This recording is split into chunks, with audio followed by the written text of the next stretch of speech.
بسم الله الرحمن الرحیم. سورة عادیات په مکه مکرمه کې نازل شوې ده او دا 11 آیاتونه دي. موضوع د دې سورت الزجر بعدم شکر لربه، هغه چاته رټنه ورکوي، زورونه ورکوي چې د الله رب العزت شکر نه وباسي، چې د خپل شکر نه کوي. حال دا چې اسونه الله د تابع کړی دي او ستوري سپوږمۍ لمرونه دا د الله تابع کړی دي، نور غټ حیوانات الله د تابع کړی دي او مال څومره خوښ دی او دې ته فکر نه کوي چې قبر به وچوي او دای به ترې راوځي او د سینې عملونه او خیالونه به یې راښکاره شي. څه چې د کړي دي په سینه کې پټ کړي دي هغه به ټول راښکاره شي. نو د الله نه هېڅ پټ نه دي. انسان خواري کوه. ولا عادیات قسم دی پاسونو هغه آسونه چې منډې وهونکي دي په وخت د جهاد کې، ذبحا د ډېرې منډې وجې نه شڼېږي به حنیږي به. داسې آسونو باندې قسم کوي الله ته ډېر خوښ دي دغه آسونه چې د الله په لاره کې استعمال شي او دومره ستړي شي چې د الله دپاره د آس دومره ستړی شي چې وخڼېږي. فالموریاتي بیا دغه آسونه ور راوستونکي دي قدحن په خپو وهلو سره، یعنې په خپو وهلو سره چې خپې وهي د سومانو نه د تیږو سره چې وټه ټکر شي داسې یو رقم ته لمبې وي. د شپې تاسو فکر کړئ بکرې ورته وي، بکره چې په یو بل باندې لګېږي او د دې آسونو په خپو کې خو طبعا نالونه وي، اوسپنه وي، هغه چې د بکرو سره لګېږي تیږو سره لګېږي هغه یو رقم پلکار یې کوي. دغه پلکار او دغه سره ورونه دا د الله د دین دپاره ته نه جګېږي، د الله د دین دپاره منډې وهي د آسونه. نو الله ډېر محترم او باقدره آسونه دي، باعزت آسونه دي، ځکه قسم ور باندې خورمه. او دې کې اشاره ده دې خبرې ته چې انسانه د الله دپاره ځان هم استعمال کوه، د الله دپاره مال هم استعمال کا، ټول د الله دپاره استعمال کا. نو والعادیات په دې آیتونو کې د آسونو د حملو بیان دی، یا د اوښانو. د عبدالله بن عباس بن عثمان طبري روایت کړی دی، د دوی د حملو ذکر دی. او ذبحه د هغه اواز ته ویلی شي چې د منډې وهلو په وخت کې د اس د سینې نه راوځي، هغې ته ویل کېږي. او فالموریات یعنې آسونه په سخته تیزه منډه کې خپل سمونه د کاڼو سره لګوي او په دې سره اور راوځي. فالمغیرات صبحا بیا حمله کوونکي دي په وخت د سبا کې. نبی کریم صلی الله علیه وسلم به په انتظار کاو د سبا په وخت کې به حمله کوله. او د هغې وجې څو وي؟ وجه دا وه چې کافران د شپې په عباسیاتو کې اخته وي، ورځ کې کله چې سبا کېږي په دې وخت کې ویده شي، د مانځه غم ورسره نه وي، شیطان ملګرتیا ورسره ده. نو په دې وخت کې کافران ډېر ویده کېږي، نو په دې وخت کې غفلت شي، په غفلت کې پرېوځي. او دا یو تکتیک او هنر دی د جنګ دپاره چې دښمن په هر طریقه والی شي. لکه نبی کریم صلی الله علیه وسلم وایي چې الحرب خدعة، حرب او جنګ دا یو هنر دی، دا یو تکتیک دی، دا یو نظامي زده کړو ته ضرورت لري. نو دښمن په دغه وخت کې وده که وخت سبا شي هغه وده شي، غفلت کې شي، نو تاسو چې حمله ور باندې شروع کوئ، دا چې ځان راجوړئ دا په خوب یې نه وي کړی، صورت یې ګډ وډ وي، نو یو دو تنه ورخطا شي. نو ځکه الله وخت سبا آیات کې کینی یوازې سبا نه دی، اسونه په هر وخت کې حملې کوي، یوازې سبا ته هغه نشته، اعتبار نشته دی. هغه مهم جز یې ذکر کوم. الله وایي فالمغیرات بیا حمله کوونکي دي په وخت د سبا کې، صبحا هغاره یعیرو دا د شپې په اخره کې حمله کول. فاثرن به نقعا راوچت کړي په دې خپلو منډو وهلو سره د آسونه، نقعا ګردونه راوچت کړي په دې سره، یا په سبا کې غبار او دوړه او ګرد. دغه دوړه الله ته ډېره خوښه ده. دغه دوړه چې د چا په سترګو په خپو پرېوته هغه بیا جهنم ته نه ځي. الله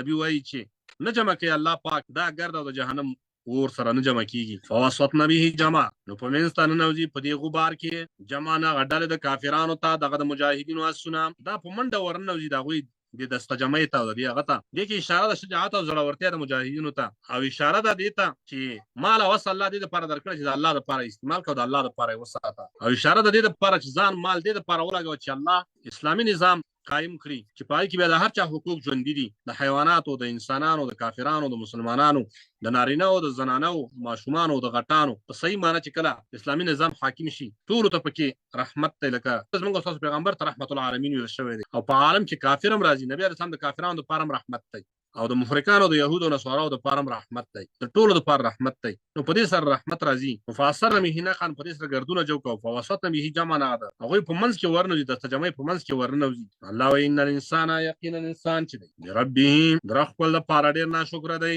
لکنود معنا ناشکره. نو ان الانسان دا جواب د قسم دی، درې زجرونه درې رټلي الله ورکوي. لکنود معنا کنود هغه انسان ته وایي چې مصیبت یاد وي او نعمتونه یې هیر وي، دې ته کنود ویل کېږي. هغه مصیبتونه راځي خو هغه نعمتونه نه راځي. او حال دا چې په انسان د نعمت زمانه ډېره وي، د مصیبت د زمانې نه ناشکره انسان چې د الله ښېګڼې او د الله نعمتونه ته نه هیر دي، او بس یوازې د الله مصیبتونه هغه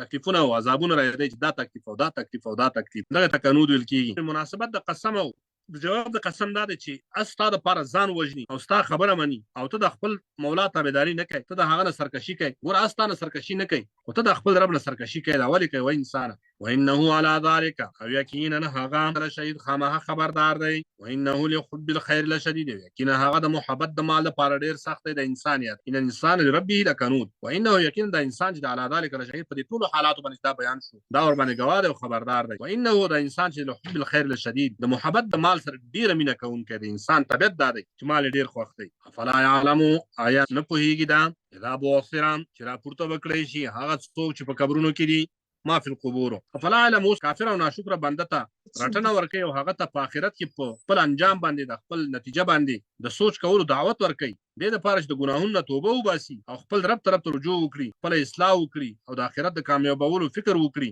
الله وایي چې ایدای د مغرور انسان ته معلومه نه ده دغه مغرور انسان ته دا نه ده معلومه دا دنیا کې چې غرور کوي چې په کومه ورځ به د قبرونو نه ټول مړي را بهر شي او د انسانانو سینو چې کوم خیر او شر پټ کړی دی کومې په سینو کې پټ دی هغه ټول به راښکاره کړی شي هیڅ شی به پټ پاتې نه شي نو په هغه ورځ به د دوی رب د دوی د ظاهر او باطن د ښکاره او د پټ د تمامو عملونو خبرداری د انسان ته ورکړي او د دوی د عملونو پوره بدله ورکړي نو ترغیب ورکړي الله رب العزت انسان ته چې ګوره د ټولو حساب کیږي ولو کو پیغمبر ولې هغه سره به حساب کیږي او دغه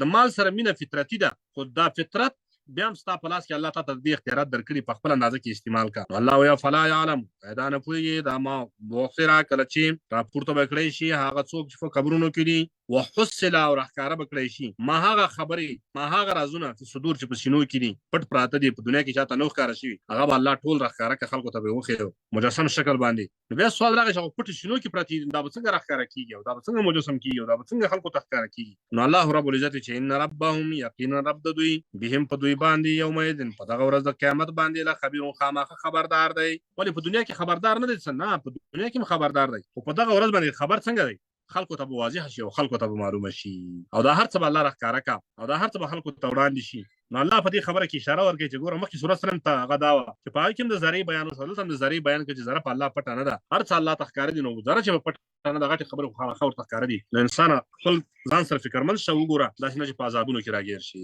وصلی الله علی خیر خلق محمد و آله وصحبه اجمعین